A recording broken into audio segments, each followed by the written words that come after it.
నిన్న సచివాలయంలో చంద్రబాబు నాయుడు గారు కలెక్టర్లందరితో కూడా ఒక సమావేశం ఏర్పాటు చేశారు కదా. అయితే ఆయన దీంట్లో కొన్ని విషయాల గురించి మాట్లాడాడు.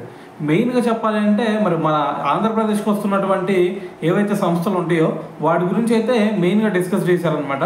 అయితే ఫస్ట్ ఆయన చెప్తుంది ఏంటంటే మనకి విశాఖకి అది కూడా నెక్స్ట్ మంత్లోనే గూగుల్ సంస్థ రాబోతుందని చెప్పేసి ఒక స్టేట్మెంట్ ఇచ్చారు.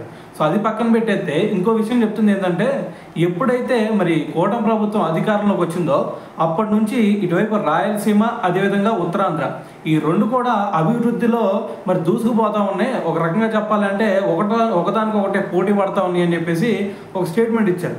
సో దాంతోపాటు ఆయన ఇంకో విషయం తీసుకొచ్చింది ఏంటంటే ఇక్కడ మీరు లేపాక్షి అదేవిధంగా ఓరవకల్లు ఈ రెండింటి మధ్య ఏదైతే ప్రాంతం ఉందో ఆ ప్రాంతం మొత్తం కూడా ఫ్యూచర్లో ఇప్పుడు కాకపోయినా సరే ఫ్యూచర్లో ఖచ్చితంగా అదంతా కూడా మరి ఒక ఇండస్ట్రియల్ హబ్గా మారబోతుందని చెప్పేసి చంద్రబాబు నాయుడు గారు అయితే దీని గురించి మాట్లాడడం జరిగిందనమాట.